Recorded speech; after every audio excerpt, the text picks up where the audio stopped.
Assalamualaikum warahmatullahi wabarakatuh. Berjumpa lagi dengan Pak Pika. Salam sayur Indonesia. Di kesempatan kali ini kita akan membahas ciri-ciri orang yang suka hutang atau hutangnya susah untuk membayar, dan bagaimana cara mengantisipasinya atau menghadapi orang-orang seperti itu. Ini khusus dari pengalaman saya pribadi, jadi tidak mengada-ngada atau gimana. Mungkin teman-teman mempunyai rekan yang serating dengan ini atau sifatnya masuk dalam kriteria ini, hati-hati.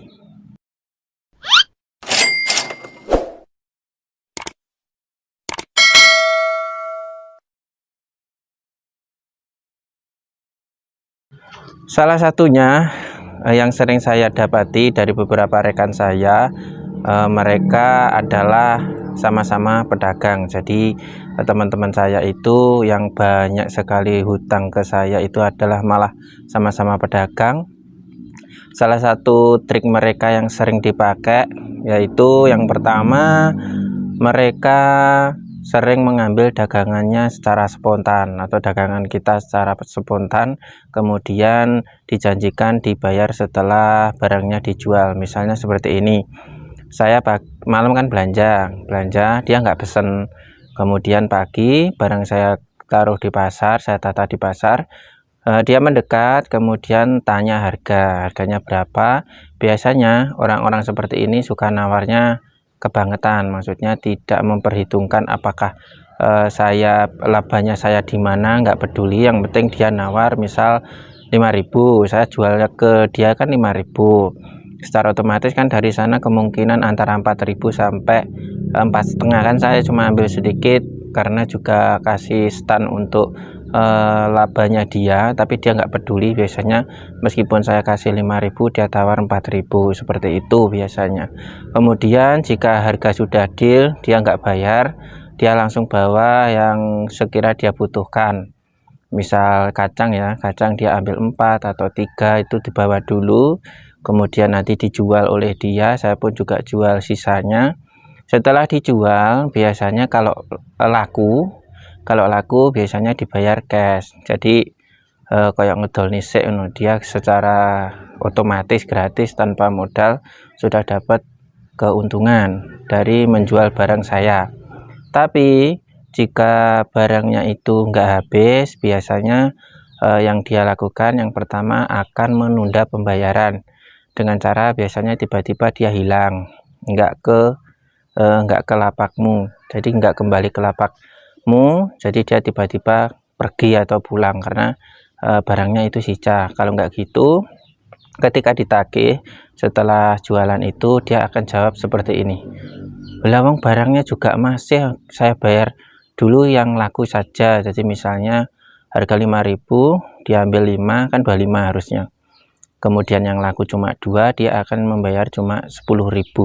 Biasanya seperti itu. Jadi untuk yang tidak laku dia nggak mau bayar, biasanya seperti itu dengan alasan belum laku. Nah, dari sini kan kita bisa mengambil garis ya, dia itu hanya ingin jualan tanpa modal dan tanpa resiko, seperti itu. Terus itu kemudian ciri-ciri selanjutnya, ketika hari keesokannya dia akan meminta barang dengan sistem yang sama. Lah, ketika dia ditagih uang yang kemarin, misal dia juga ambil kacang lagi dengan harga yang sama, jumlah yang sama, kan berarti 25 lagi, mempunyai kekurangan yang kemarin kan 15, dia akan berusaha mengelak, anu sesuk ae barangnya ndek amo, barangnya ora payu, dan lain-lain. Seperti itu terus menerus, dan dari situ mungkin kamu akan paham, oh ternyata orang ini memang sulit membayar hutang ketika dia terjatuh rugi lah, dagangan yang dia ambil nggak terjual atau nggak laba, seperti itu. Itu pengalaman saya dari satu orang itu seperti itu. Kemudian ada juga yang suka mengambilnya itu sedikit-sedikit. Misalnya Aku ambil jaluk dhisik atau bahasanya minta dulu. Saya minta dulu bonces ya 2 kilo. Ya, sok lek wis nganu tak bayare, oke. Kemudian dia lama nggak ke lapakmu. Kemudian suatu saat kembali lagi, minta lagi. Terus bari ngono nggak dibayar. Yang dulu dia berusaha melupakan. Jadi seolah-olah nggak terjadi apa-apa. Tapi sebenarnya dia kayak menjadi trik biar nggak bayar gitu loh, seperti itu. Dan terus menerus, jadi kamu harus benar-benar teliti hingga sampai orang itu nggak utang nih, seperti itu. Kalau nggak gitu dia akan berusaha membayar dengan dagangannya. Jadi misalnya yang kemarin dia utang kacang 5.000, 5 unteng berarti kan 25. Kemudian dia ketika ditagih dia nggak mau bayar dengan alasan belum laku atau gimana, atau biasanya alasannya uangnya itu dipakai untuk beli dagangan lain, misalnya seperti ini. Uangnya kacang 25 tadi ya, anu lho le, besok ayo uangnya tadi saya untuk apa beli ayam, ngumbayar gini kae, ngumbayar gini ki, seperti itu. Jadi dia lebih mementingkan orang lain daripada membayar daganganmu. Nah, di situ sudah garis besar orang itu harus diwaspadai, kurang lebih itu. Terus bagaimana cara mengatasinya atau cara menghadapi orang-orang seperti itu biar nggak tuman? Yang pertama, ketika dia mengambil pagi, kemudian setelah siang kalian harus telaten apa jenenge, marani atau menghampiri orang itu sebelum dia pulang. Kemudian tanyakan, gimana yang tadi nganu totalnya sekian. Kalau dia nggak mau bayar ya bayar semampunya dulu. Kalau besok dia gitu lagi tetap harus telaten, bener-bener telaten. Kalau dia berjanji untuk hari berikutnya saya bayar besok, kekurangannya besok, iya wis dicatat. Kalian harus benar-benar mencatatnya dan berusahakan dia harus tepat janji. Andaikan besok ya besok kamu tagih lagi. Kalau belum mau bayar tagih lagi. Kalau sudah terlalu banyak di stop, boleh ngambil yang penting yang kemarin dibayar dulu, totalnya sekian, catatannya ini, seperti itu. Kalau dia nggak mau bayar dan nggak mau ambil dagang, yuk fix dia memang niatnya itu curang atau maunya itu gratisan saja. Saya itu banyak sekali yang seperti itu. Nah, ini sebagian dari pengalaman saya pribadi. Ada yang sampai 3 tahun, totalnya itu sekitar 500.000 kalau nggak salah.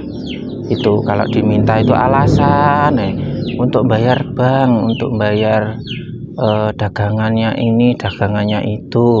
Kalau nggak gitu maca melas, yalah aku nggak duit gini. Lah itu sebenarnya bukan urusan saya kan, itu uang saya yang kamu bawa. Harusnya ya konsisten lah gimana perjanjiannya. Kalau nggak gitu tiba-tiba dia hilang, nggak ke lapak kamu. Itu juga pernah ibu-ibu beli ketela 80.000, bayarnya 50.000, kemudian dia kasih janji besok ya yang kekurangannya saya kasih, hingga sekarang hilang, bohongnya nanti.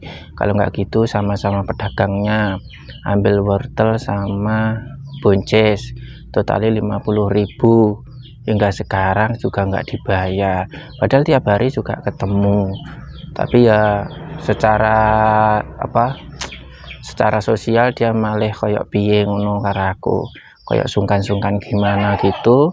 Tapi kalau titip-titip barang dia berusaha bayar. Kalau sekarang mungkin dia takut saya nagih utangnya yang dulu ya gitu. Untuk teman-teman lebih berhati-hati sebelum melangkah lebih jauh dengan orang-orang yang suka hutang. Mulai dari awal dibiasakan dicatat hutangnya dia kapan, dicatat jumlahnya sekian.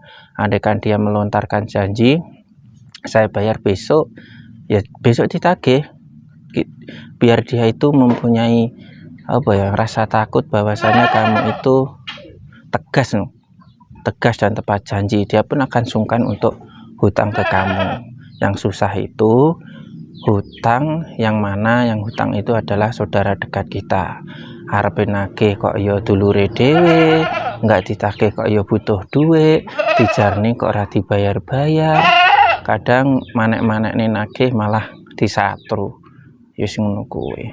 Ya udah ya, pengalaman ini begitu untuk hari ini, bagi-bagi pengalaman yang uangnya dibawa orang. Saya doakan semoga diganti oleh Allah Subhanahu wa Ta'ala yang lebih banyak lagi, yang lebih berkah. Untuk teman-teman yang masih baru dalam hal perdagangan apapun, terlebih sayur, kalau ada yang hutang, hati-hati, gitu saja, dicatat. Itulah solusi yang paling ringan adalah dicatat, dan andaikan dia melontarkan janji, pas janji hari jatuh janji perjanjiannya itu tagih, biar dia itu lebih intinya profesional lah sebagai orang yang hutang. Cukup sekian, semoga bermanfaat. Maaf tutur katanya bulat, setidaknya bisa mengingatkan untuk teman-teman yang masih mau terjun ke perdagangan, lebih hati-hati. Kadang kita itu bangkrut bukan karena kita nggak untung, tapi karena untung tapi dihutang, yang mana yang hutang nggak punya sopan santun. Wis ngono ae. Salam sayur Indonesia.